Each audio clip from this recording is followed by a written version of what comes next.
SINDOC, Sindicato de Docentes de la Universidad Austral de Chile, presenta Voces Académicas. Las palabras y los pensamientos que animan la docencia de la UACH llegan a Radio Universidad Austral de Chile en Voces Académicas. Acompáñenos.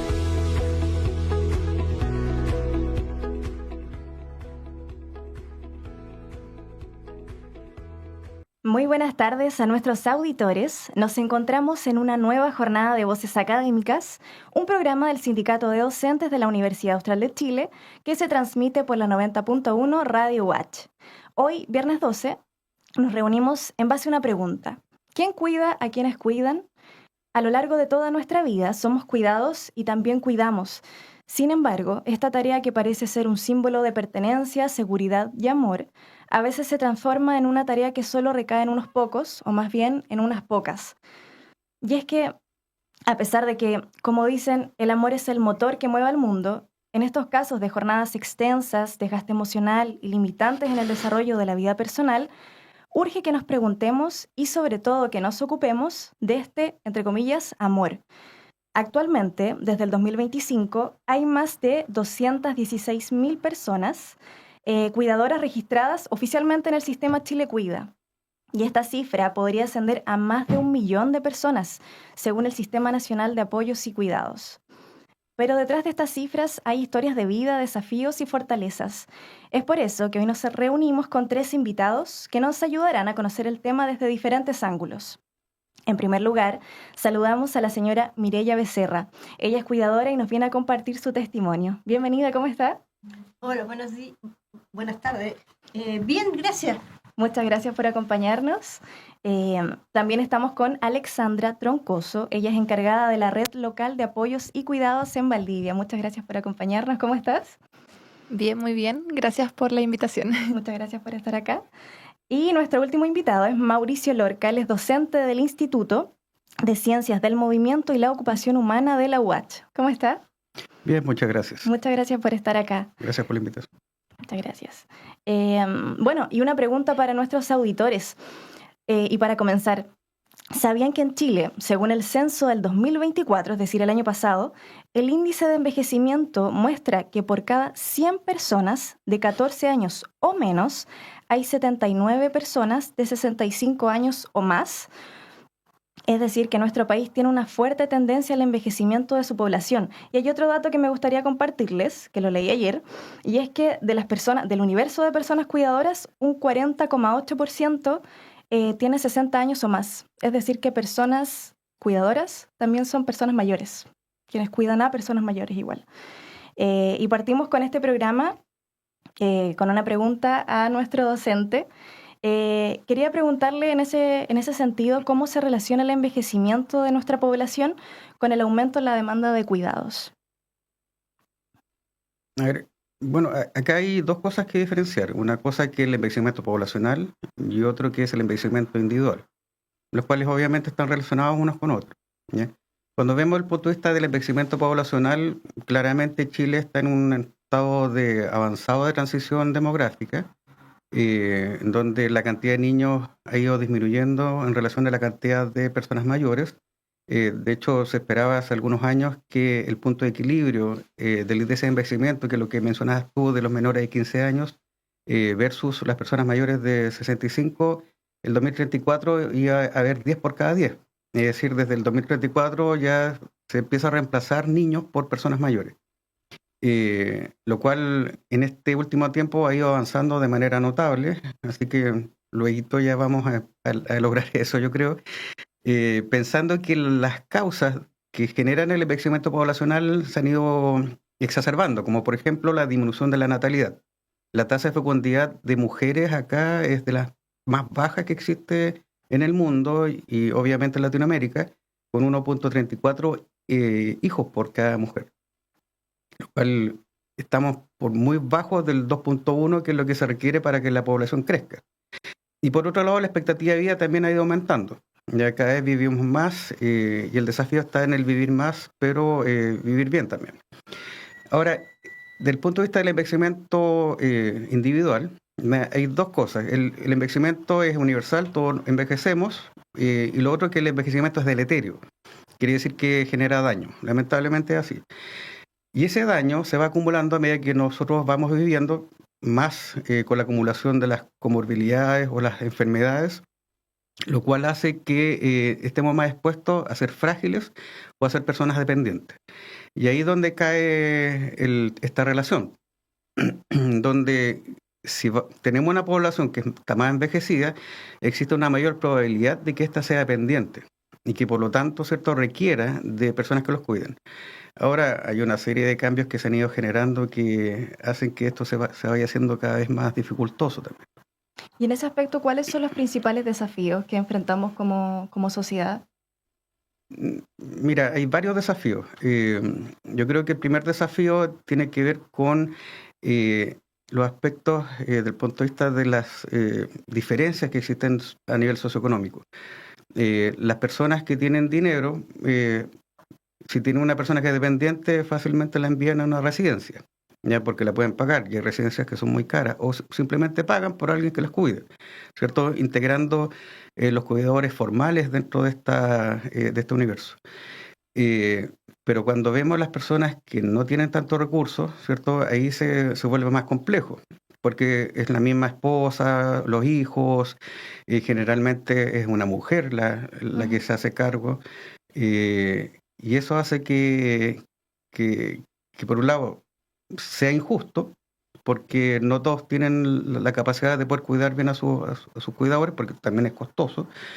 Y por otro lado también es injusto porque la mujer se va llevando todo el trabajo. Ahora, también hay una serie de cambios que han existido desde el punto de vista sociodemográfico, que tiene que ver, por ejemplo, con que, lo mencioné anteriormente, cada vez tenemos menos hijos y por lo tanto menor probabilidad de que alguien nos cuide, ¿ya? Antiguamente existían 10 hijos, si no más, y ahora con suerte hay uno o un perrijo, Claro. y que estadísticamente existe una menor probabilidad de que haya alguien de la familia que lo cuide, ¿ya? Y por otro lado también la inclusión de la mujer dentro del ámbito laboral, porque antiguamente la mujer cumplía mucho este rol, ¿ya?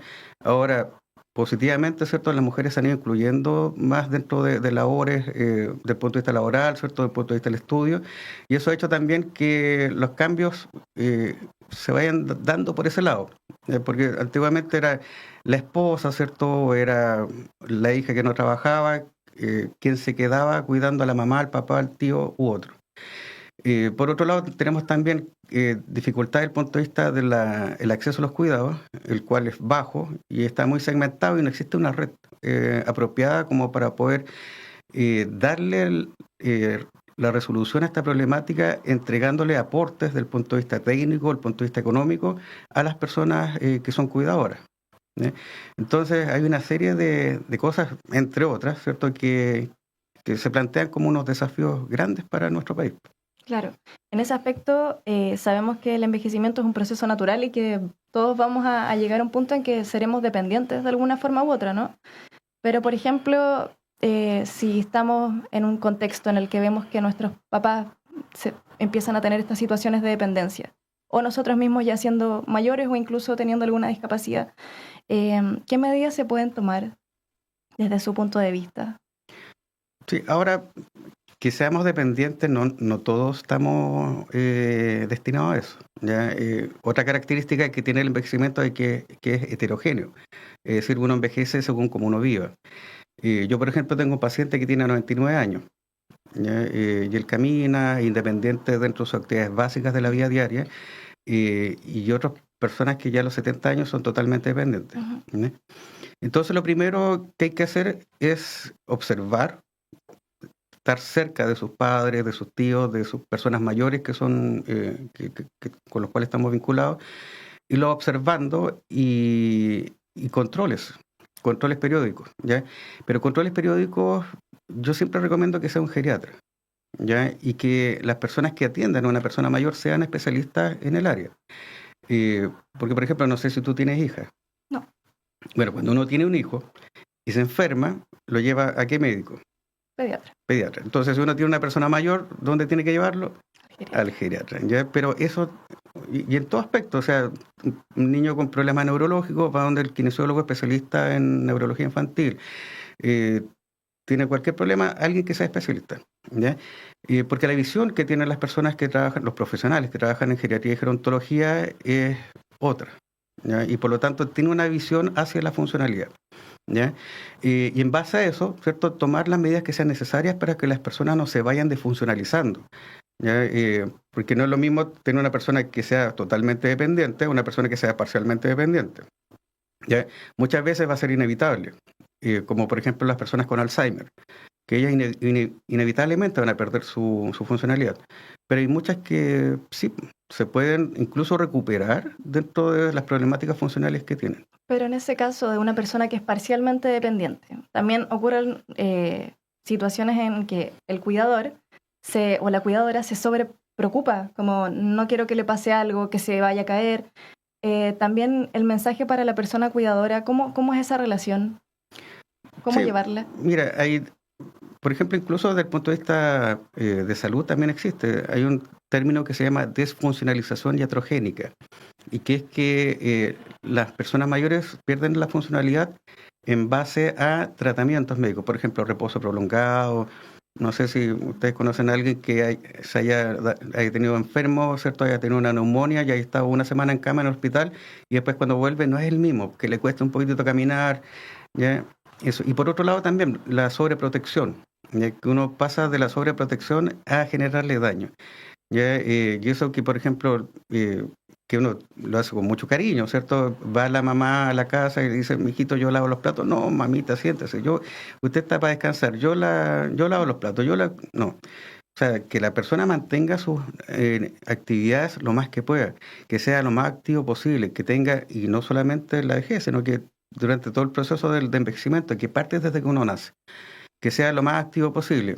Y de hecho, cuando uno ve a las personas que son activas y que generalmente tienen ciertas características, incluso de personalidad, son mucho más funcionales, son mucho más proactivas y son mucho más felices y tienen una mejor calidad de vida. O sea, podemos partir cuidándonos desde mucho antes en cuanto a nuestro estilo de vida, siendo activos, ¿no? O sea, preocuparse del envejecimiento más que de la vejez, ya cosa que en muchos países, incluyendo acá, no se hace. ¿Ya? Hay un concepto que se llama curso de vida y que explica de cómo el envejecimiento no tiene que ver solamente con aspectos biológicos, sino que integra lo que son aspectos biográficos en la persona, ¿ya? Y cómo esto puede ir incidiendo en lo que es la expresión de la salud, especialmente, como te decía, en la última etapa de la vida, que es cuando generalmente llega la muerte, ¿cierto? Hay una mayor cantidad de personas mayores que se mueren más que de personas jóvenes, y que también se va acumulando la mayor cantidad de enfermedades en la última etapa de la vida. Y otra recomendación es, cuando ya uno ve que la persona tiene ciertos niveles de dependencia o tiene dificultades desde el punto de vista funcional, es el generar las adaptaciones que sean necesarias para que esta persona sea autovalente, sea independiente, ¿ya? Y no tratar de nosotros hacer las cosas por ellos, ¿ya? Y que pasa que muchas veces eso sobreprotege, incluyendo cuidadoras, ya que uno por hacerle el cariño o regalonearlo, al final los viste, o no, aunque le cueste, que trate, ¿ya?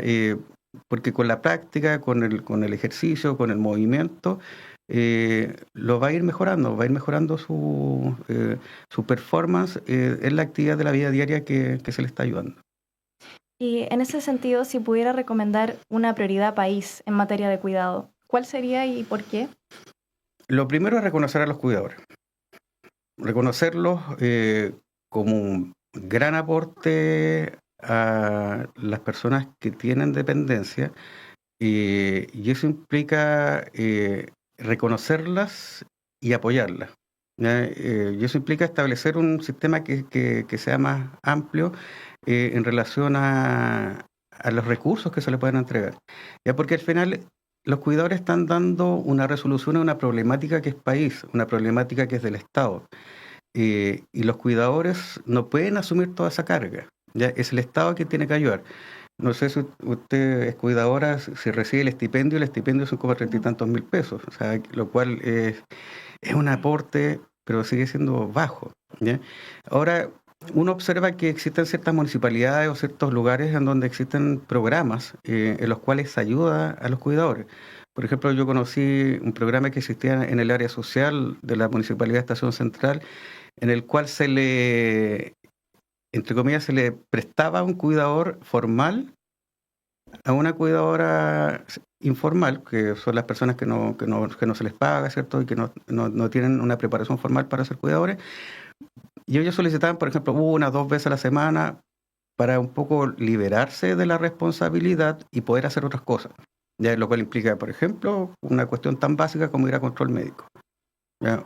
O hacer trámites, o simplemente salir de ese ambiente que es estresante, que es cansador, ¿cierto? Para poder liberar un poco y poder estar mejor, ¿ya? Porque como tú bien dijiste, hay que cuidar al cuidador, ¿ya? Porque si uno no cuida al cuidador, si el cuidador no está bien, difícilmente quien es cuidado va a estar bien. Claro, porque finalmente sucede que el cuidador empieza a vivir por y para la otra persona.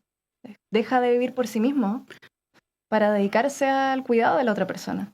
Exacto, y que por mucho que sea por amor y lo que por causas que pueden ser muy loables, las personas que cuidan al final se cansan y se queman, llega el burnout. Ujú. Y eso lo afecta y no tiene por qué ser así.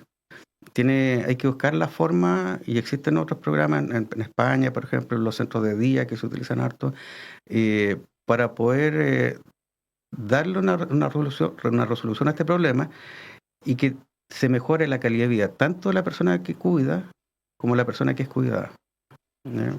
Y en caso de quienes nos estén escuchando que son cuidadores o cuidadoras, hay un síndrome, ¿cierto? Que es como de la persona quemada, el cuidador quemado. El burnout, Sí. sí. ¿Cómo reconocemos eso? Se termina siendo el cuidador. Esto funciona casi como una depresión. Ya. ¿Ya? Tiene efectos que tienen que ver con el ánimo, trastorno del sueño, muchas veces, por ejemplo, incluso temas físicos, ¿ya? Incluso una persona, por ejemplo, la señora Mireya, yo no sé cómo es la calidad funcional de la persona que cuida, pero la señora Mireya, si tiene que cuidar a su marido, que pesa 100 y tantos kilos, y tiene que levantarlo, cambiarle pañales, físicamente es agotador, porque eso es 24/7. Ujú. Y eso también limita otras actividades de esparcimiento, es agotador. Bueno, cambio en el estado de ánimo, somatizaciones, hay una serie de síntomas que empiezan a aparecer. Bueno, depresión, llanto, angustia, Enojo. Bueno, que el enojo tiene que ver también con un sentido, con una impotencia de sentirse cansado, ¿cierto? De sentirse agotado y no recibir ayuda necesaria. Entonces muchas veces uno expresa el enojo como una expresión de angustia, una expresión de depresión, una expresión de impotencia. Y por eso que a veces a mí me pasa también de repente con mis hijas, que yo ando con la cabeza en otra cosa, con problemas varios, y al final expreso como ese estrés en enojos, ¿ya? Y eso lamentablemente no es justo ni para la persona que es cuidada ni para la persona que cuida, ¿ya? Pero algo que muchas veces es incontrolable. Eso. Es muy importante hablar sobre las emociones que genera el cuidar a una persona, Sí. porque muchas veces se habla es un trabajo en base al amor, pero sí hay emociones que no son tan positivas, entre comillas, que existen, solo que no son tan visibilizadas, como el enojo, la frustración por no poder hacer más, por no poder salir de pronto. En ese aspecto, ¿cómo poder llevarlo de alguna forma? Es que una persona que está sola es difícil. Ya hay personas que cuidan y son tan solas. Ujú. Ya, un tiempo que estuve trabajando en un consultorio en Conchalí, me tocaba ser parte del antiguamente programa de postrado, mal llamado programa de postrado, que era de personas dependientes, y me tocaba ir y una persona mayor, una mujer que cuidaba a su marido y estaban solos. Entonces es difícil que alguien que está solo pueda sobrellevar eso.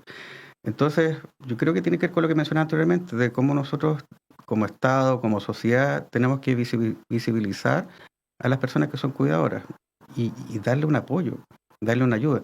Porque a veces ni siquiera las personas que cuidan se dan cuenta que están mal. ¿Ya? Ni ellos se dan cuenta. Y nadie les dice nada porque muchas veces los hijos descansan en eso o los hermanos descansan en eso, ¿cierto? Descansan en que tiene la hermana o tiene... pero eso implica también un cambio más cultural, del cómo nosotros también observamos a la familia, a los papás y a las personas mayores cuando son dependientes como parte de nuestra vida, personas que amamos y que por lo tanto muchas veces tenemos que retribuir lo que ellos nos dieron. ¿Ya? Yo me acuerdo que en la zona de Colchagua, donde vivía yo, me tocaba mucho ir al campo. Y ahí uno observaba, yo hacía el contraste entre Santiago y el campo, en donde la familia en Santiago, a la primera cosa que observaban, pensaban en la Fundación La Rosa o en alguna residencia. Porque nadie quería hacerse cargo, porque la vida es muy compleja ya. Pero en el campo yo veía personas que dicen, no, mi papá no se va a ir a una residencia porque mi papá, esta es su casa y él se tiene que morir acá con nosotros. Y él tiene que estar acá. Entonces también muchas veces tiene que ver con algo de cultura. Y cómo nosotros también dentro del ajetreo del día a día y de cómo hemos cambiado como sociedad, también hemos ido dejando de lado a las personas mayores, el aporte que han hecho ellas y no les retribuimos. En ese aspecto es importante también recalcar que, como usted menciona, hay cierta comodidad también en no ver el rol de la persona cuidadora. Por ejemplo, en muchos casos son de los hermanos, siempre le toca cuidar a la mujer hermana y habitualmente los hermanos no hay mucha labor allí. Y yo creo que eso también es en base a la comodidad y a la falta un poco de empatía, ¿no? Sí, es que, a ver, la persona que cuida más, no los comentarios sexistas, porque una vez me dijeron que era un comentario sexista, es la mujer, generalmente la mujer soltera, la hija soltera, quien cuida. ¿Ya? Y eso es tan cierto como que en el día está el sol. ¿Ya? Eso es estadística. Y eso tiene que ver de que las personas que están casadas y tienen otro tipo de responsabilidades piensan que los problemas de ellos son más grandes que el otro. Uh-huh. ¿Ya? Y que la otra persona tiene que, entre comillas, tiene un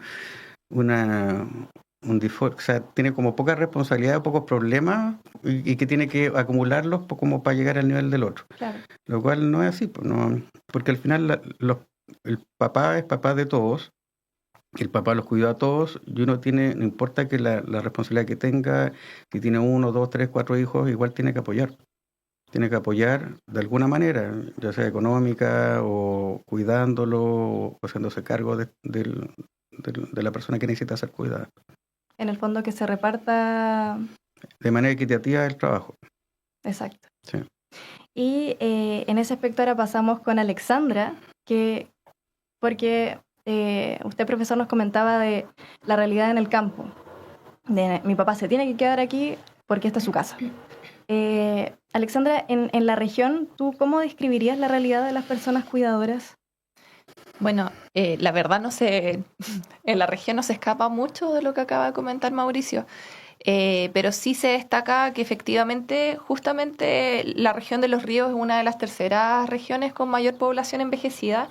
Ya envejecida, yo diría, más que va a envejecer, ya estamos con un país envejecido y como bien se mencionó, no significa que haya más población, o sea, no significa que las personas mayores sean... dependientes, pero sí claramente esto hay una relación y una prevalencia de que existan más personas con dependencia funcional y por ende más personas que cuiden también. Ahora, se destaca justamente que la mayoría de las personas que cuidan acá en la región también por un tema más debido a la feminización de los cuidados son en su mayoría mujeres. En nuestro programa hablamos de más del 95% de las personas que cuidan son mujeres. Efectivamente, quien asume el rol de los cuidados también es justamente relacionado a la feminización de los cuidados. Tiende a ser alguien del hogar y que en su mayoría son personas que cuidan de manera informal, hijas principalmente, hermanas, madres, y está muy normalizado por un tema más bien cultural y patriarcal también. Y justamente acá efectivamente esto se asocia a varias otras aristas de que la persona que cuida muchas veces también, o bien es la persona que no se encuentra con una labor remunerada, no se encuentra trabajando, pero en lo que es remunerado, porque esto para mí cuidar es un trabajo y debiese ser remunerado. Y también pasa que también otras deben dejar el trabajo, porque también hoy en día la persona que cuida, en este caso mayoría mujeres, se encuentran participando más del mundo del espacio público en trabajos, pero claramente esto vuelve a reforzar la idea del volver al espacio privado, porque es a la mujer a la que le toca cuidar y es la que debe dejar el trabajo también. Muchas de las personas que cuidan en nuestro programa deben dejar el trabajo porque nosotros aquí abordamos a personas que tienen una dependencia funcional moderada severa. Entonces no basta con que los cuiden un poquitito, no es como cuando hay alguien que quizás es dependiente leve, sino que tienen que estar dedicando 7 horas o más al cuidado, y aquí ya no es compatible básicamente el trabajo con el destinar ya esta cantidad de horas para lo que es el cuidado. Que aquí, bueno, después Mireia nos puede comentar, pero 7 horas es poco, es el piso mínimo. La verdad es que son 24/7 la labor que se destina al cuidado. Eso es súper importante mencionar, y también mencionar de que lo que se ve mucho en la realidad de la región, lo que nosotros vemos como programa, es que es algo que está súper familiarizado. Ni siquiera hay un cuestionamiento de por qué esto no, dónde está la participación del Estado, de la sociedad, la comunidad, el mundo del mercado, el mundo privado, dentro del apoyo que pudiese realizar para poder paliar un poco esta problemática. Muchas gracias, Alexandra. Antes de continuar con el programa, me gustaría agradecerle al profesor Mauricio por acompañarnos. Él se tiene que retirar, pero muchísimas gracias por venir, por responder a nuestras preguntas, sobre todo por acompañarnos. Así que muchísimas gracias y esperamos encontrarlo en otra oportunidad. Gracias por la invitación y bueno, cualquier cosa ahí estamos pendientes y con la disponibilidad para poder participar. Muchísimas gracias. Estamos de vuelta en este episodio que se llama ¿Quién cuida a quienes cuidan? Y estaba preguntándote, Alexandra, y me gustaría ahora consultarte, ¿qué necesidades o situaciones críticas se repiten con más frecuencia? Son varias las necesidades que se presentan, porque hoy en día nosotros estamos visualizando que existe una crisis de los cuidados. Existe una sobredemanda, justamente por lo que mencionábamos delante, y en ese aspecto hoy en día hay muchas personas que se encuentran en situación de abandono, que no tienen alguien de quien pueda cuidarlos, y también, por otra parte, tenemos a personas que cuidan y que presentan una importante sobrecarga. Dentro de eso vemos que, justamente como se mencionaba, a veces existen redes de apoyo familiar para las personas en situación de dependencia, pero siempre recae en una persona la labor del cuidado. Y no existe un sistema de corresponsabilidad familiar también en torno a lo mismo. Es por eso que es importante desde el lenguaje, yo creo, empezar a generar cambios, porque se habla mucho de que el cuidado es un equivalente a cuidar con amor, pero son distintas las realidades. Entonces hay que hablar desde el lenguaje construye realidades, y hay que hablar desde el respeto igual a la labor de quien cuida, porque son muchas estas situaciones. Hay casos de personas que cuidan a personas que ejercieron violencia intrafamiliar en algún punto de su vida, personas que les tocó cuidar, y se presentan ciertos duelos. Por ejemplo, la persona que cuida muchas veces está preparada y efectivamente sienten que están retribuyendo a la persona, quizás no sea un padre que los cuidó o es un hijo y lo reciben de buena manera, pero hay otras veces que esto también les toca cuidar. Ellos tienen que dejar de lado sus ocupaciones, sus rutinas, sus ocupaciones significativas también, ya no solamente en el ámbito recreativo, sino que también laboral. Esto genera un impacto económico a nivel del núcleo familiar, genera aislamiento. Ya no tienen el tiempo para relacionarse con muchas de las personas que eran amistades, otras familiares. El aislamiento afecta obviamente, genera un impacto emocional, pero también quien cuida también muchas veces, como en su mayoría son informales, tampoco nadie les dice cómo deben cuidar y aprenden del ensayo y error. Y dentro de eso se generan muchas lesiones a nivel físico. Son como varias las situaciones de crisis que se pueden vivir y es importante por lo mismo que se puedan, primero que todo, identificar las necesidades y no solamente enfocarnos en la persona con la dependencia funcional, sino que también en la persona que cuida, porque lamentablemente no tiene el cuidado que debiese tener. Como que ambas partes salen heridas finalmente. Exacto. Y llevándolo al terreno más práctico, ¿cuáles son los principales programas o apoyos de gobierno que podemos encontrar? Está, bueno, el programa Red Local de Apoyos y Cuidados es uno de los programas que presenta el Sistema Nacional de Apoyos y Cuidados, pero también hoy en día se han inyectado mayores recursos para poder financiar otro tipo de programas. Por ejemplo, hace muy poco, recién este mes, se abrió el Centro Comunitario de Cuidados Pablo Neruda. Está el Centro Comunitario de Cuidados Parque Kramer también, que está en el sector Kramer. Se están abriendo igual otros programas de cuidados domiciliarios para el público exclusivo de personas mayores con convenios Senama, pero yo creo que es sumamente importante aquí destacar que además de una intervención de lo que es como desde la reacción, desde la apoyo de la problemática que ya existe, es súper importante enfocarnos en lo que es la prevención, el enfoque preventivo. Desde ya que las personas vayan viendo sus chequeos, controles médicos, que puedan tener una buena adherencia a sus centros de salud. Desde los centros de salud también hay un montón de evaluaciones que se hacen, como los exámenes preventivos del adulto, examen preventivo del adulto mayor. También que puedan asistir a talleres. Hay muchos talleres para personas mayores que son autovalentes. Eso también permite mantener las habilidades, tener espacios de esparcimiento, de compartir con un otro.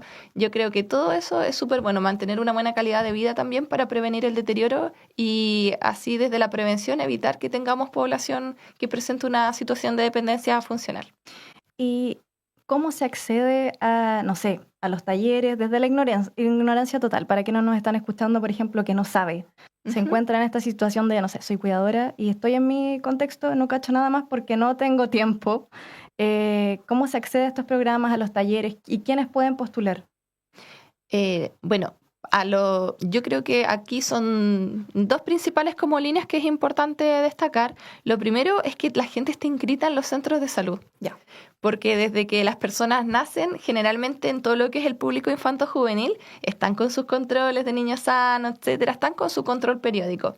Pero desde el adulto, y para qué decir personas mayores, empiezan a presentar quizás menos adherencia a los centros de salud. Entonces es súper bueno que mantengan sus chequeos preventivos. Tienen que simplemente tener la inscripción, pedir sus evaluaciones. Estas son gratuitas desde los centros de salud públicos. Y desde ahí ellos mismos muchas veces activan las redes para poder invitarlos a talleres del adulto mayor, de las personas mayores, poder derivarlos también. Los centros de salud acá a nivel local, al menos, todo lo que es el programa Red Local de Apoyos y Cuidados funciona en red con las distintas unidades y todos los centros de salud se encuentran como parte de esta red del programa. Entonces ellos cuando identifican casos también nos derivan y nos informan o bien derivan a otros programas que también puedan apoyar a este público. Y lo otro sumamente importante es que, como mencionábamos, la importancia de visibilizar a las personas que cuidan. Hoy en día hay estadísticas y esas estadísticas, tú mismo mencionaste algunas cifras, se sabe que es mucha mayor esa población, porque lamentablemente el sistema de registro es débil de cierta forma. Hoy en día son pocas las personas que cuentan con su credencial de persona cuidadora, así que se invita igual a poder registrarse. Eso se puede hacer a través del registro social de hogares. Existe un módulo de cuidados, lo pueden hacer a través de internet, pueden hacerlo a través del departamento social, quienes tengan mayor dificultad con la clave única, sí.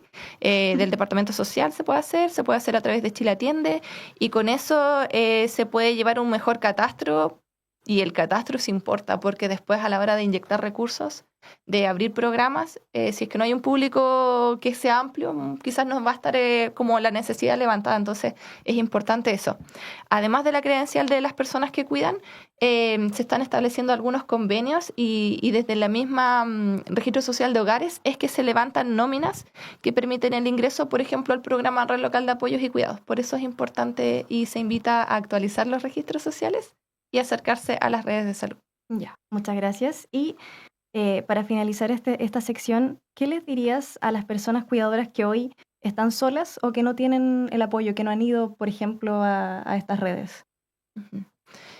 Bueno, lo primero, insisto, que por favor puedan actualizar su registro social de hogares, porque efectivamente a través de esto es que hemos podido llegar a familias que no fueron derivadas o identificadas de alguna otra, como no llegaron por el conducto de derivación, sino que lo pudimos identificar a través del registro social de hogares, y muchas son a veces de sectores rurales, que están más aisladas y que necesitan con mayor razón más cuidado. Entonces, que puedan tener esos datos actualizados, porque de ahí, de ese registro, se van a abrir más programas también, entonces es importante eso.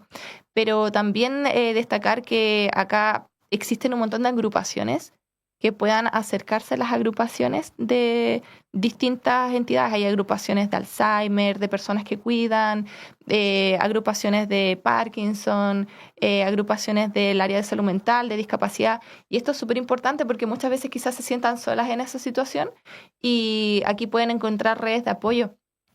Hoy en día, de hecho, todo lo que se ha logrado en términos de cuidado, la necesidad y las políticas públicas que se están construyendo están surgiendo a partir de las movilizaciones que han hecho las agrupaciones. Entonces, esa unión de las personas permiten cambios. Así que eso es súper importante. Y otra cosa que también, bueno, diría muchas cosas, pero en honor al tiempo, destacar el que puedan tener espacios de autocuidado que se visualicen ellas, que por favor, dentro de todo, a las familias que puedan apoyarlos con la corresponsabilidad en cuidados para que puedan mantener sus controles de salud. Y también es súper importante a nivel de las políticas públicas que el cuidar es igual a un acto político. Hoy en día igual pronto vienen votaciones, es importante informarse en relación a esto. Conocer cuáles son las políticas públicas que se proponen, porque puede generar avances o también retrocesos. Entonces, hoy en día están los cuidados dentro del cuarto pilar fundamental del Estado, y la idea es que puedan haber varios avances en relación a esto. Así que es súper importante informarse para que se creen políticas públicas que permitan seguir contribuyendo y mejorando el sistema de cuidado. Y el cambio comienza desde uno, ¿no? De también ponerse a pensar, salir de uno mismo y pensar, no sé, mi mamá está tal vez haciendo más de la cuenta, mi papá está haciendo más de la cuenta. Ser más empático tal vez nos hace falta, y también sobre todo estar informados al momento de votar, ¿cierto? Y ahora, señora Mireya, me gustaría saber cómo llegó a asumir el rol de cuidadora. Bueno, yo diría que fue por necesidad en el fondo, porque como te contaba, mi mamá se enfermó, primero una cosa totalmente diferente que se fracturó, y de ahí, de ese tiempo yo ya empecé a hacerme cargo, porque ella tuvo una larga recuperación, entonces ahí yo mezclaba el trabajo con el cuidado. Después se vino presentando la situación ya cognitiva, que yo notaba los cambios, pero no sabía qué era. No tenía idea, ni siquiera se me había ocurrido que yo la notaba, que cambió, se ponía más agresiva, no sé, tuvo un montón de cambios. Y cada vez que yo la llevaba al consultorio, yo le contaba al médico, ¿sabe qué le pasa? Y me decían, no te preocupes, si eso es por la viejez, es normal, no te preocupes. Tuve la fortuna de llegar a un médico que sí escuchó y me dijo, oye, aquí tú tienes un problema. Él nos contactó con ¿cómo se llama? La terapeuta ocupacional del consultorio de Curiñanco. Ella le hizo una encuesta y ahí efectivamente se reflejó que ella ya tenía un daño bastante importante a nivel cognitivo. Y a través de ellos nosotros llegamos al programa de red de apoyo. Y ahí, yo te digo, fue un cambio, un antes y un después. Ya. Porque había muchas cosas que yo, si bien notaba que no estaban bien, no sabía por qué. Después cuando llegaron las chiquillas, empezaron todos los profesionales que fueron a evaluarla, nos empezaron a explicar las cosas. Ahí tú te das cuenta que en realidad sí es un problema y es un problema grave. Entonces empiezas a tomar más conciencia. En mi caso, por ejemplo, empecé a ver cómo la puedo ayudar, qué hago. Eso sumado al grado de estrés que yo ya traía arrastrando hace rato y que tampoco me había dado cuenta. Porque claro, yo estresada aquí, haciendo cosas aquí para allá, que no le vaya a pasar esto, que esto, lo otro. Fue así como cuando llegaron las chiquillas con el programa a decirme, oye, tú estás sobrepasada, pero ya así al máximo. De hecho, a mí no me gustaba que me dijeran eso, me caía mal. Porque decía, pero ¿cómo? ¿De qué hablan si yo es lo que hago todos los días y para mí es tan normal que yo no me daba cuenta? Después ya empezamos a asistir a los talleres que ellas nos asignan, nos invitan. Y ahí tú te empiezas a dar cuenta que en realidad sí necesitas un espacio, que es un espacio muy difícil de crear para ti. Porque como tú decías hace un rato, la dependencia que crea la persona es como para ambos lados. Porque tú no quieres dejarla sola porque no le va a pasar algo. Ahí viene lo que decía el profesor, una sobreprotección que tuve al principio, y que después ya me di cuenta que en realidad eso le estaba haciendo mal. Entonces, cambiar el enfoque, empezar que ella retome sus actividades de poquito, buscarle actividades para que haga. Entonces ha sido un cambio, un antes y un después, pero rotundo.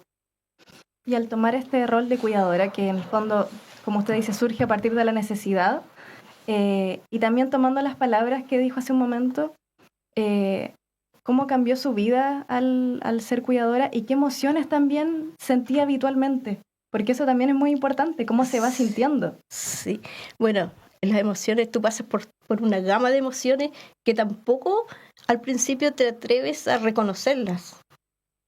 Porque, claro, tú pasas de la rabia a la frustración, el estrés, por un montón de cosas y que no sabes controlar, no puedes controlar porque no sabes de qué viene. A ti se te presenta, ¿no? Por ejemplo, de repente tú estás haciendo una cosa y tu mamá sale y hace otra cosa que nada que ver de lo que tú quieres. Ya, te estresaste, te da rabia, pero que quede claro, no me da rabia con ella, la rabia es conmigo. En el fondo es la forma que yo tengo de demostrar mi incapacidad, por decirlo de alguna forma, de no poder manejar la situación. ¿Por qué? Porque no tengo los conocimientos que se necesitan para cuidar a una persona.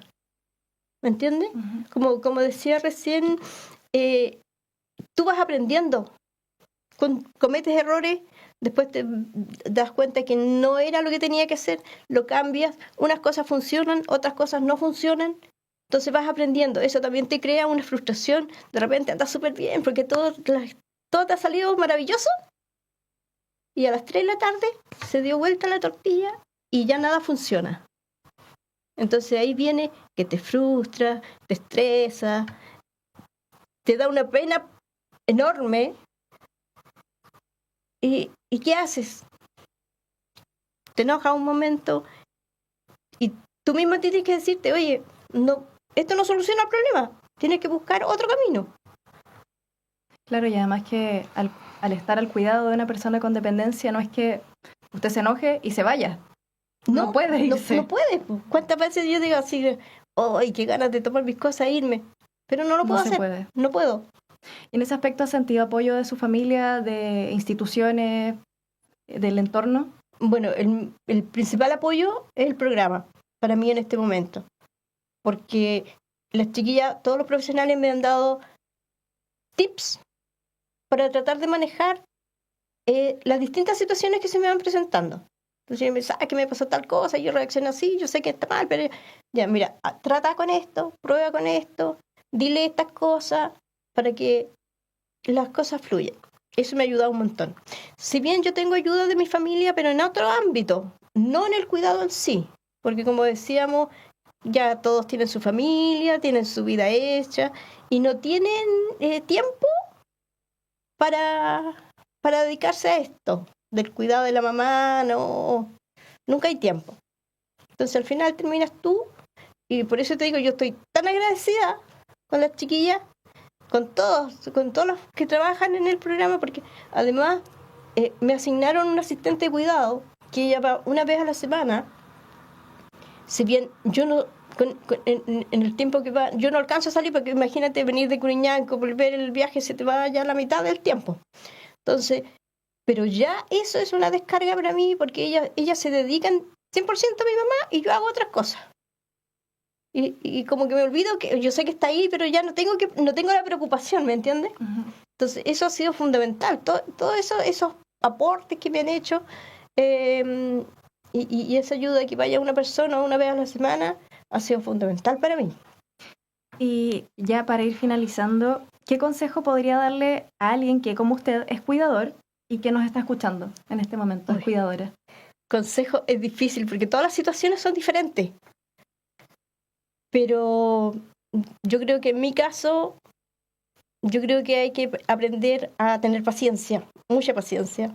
Aprender a ser más empático, como tú decías hace un rato.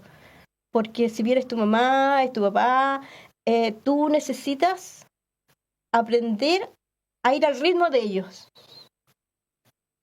Entonces, eso cuesta. Hay que ir aprendiendo a vivir de otra forma. Entonces, por eso se necesita mucha paciencia, porque no es que, obviamente la persona te absorbe mucho, pero muchas veces uno tiene que ir cambiando su forma de ser para poder ayudar a la otra persona. Sí, es muy importante eso. Muchas gracias por su testimonio, y también me gustaría dejarlas invitadas porque siento que el tiempo se nos hizo muy cortito, para ver si podemos hacer un siguiente episodio de este mismo tema, que ustedes vengan nuevamente. Sí, encantada. Sería genial. Mira, mientras se pueda crear un poco más de conciencia, tanto a nivel de la familia, tanto a nivel de gobierno, en los consultorios, en todos lados, porque esto tiene que ser una conciencia a nivel de todos. Tiene que ser un tema que se hable. Que se hable y que la gente te ayude. Uh-huh. Y uno como cuidadora también aprender, que también es súper difícil, aprender a que te ayuden. Sí.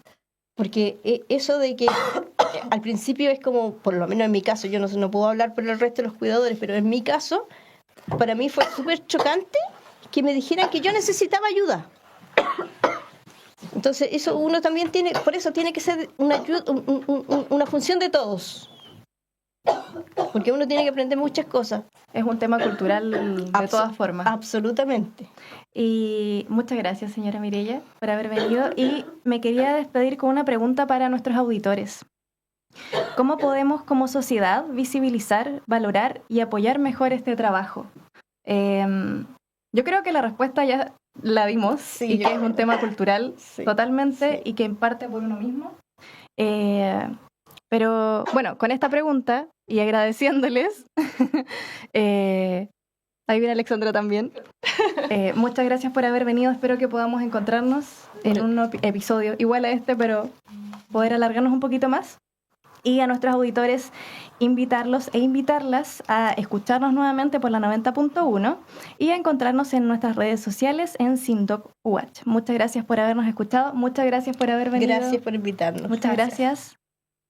Muchas gracias por su atención. Voces Académicas, un programa del Sindicato de Docentes de la Universidad Austral de Chile.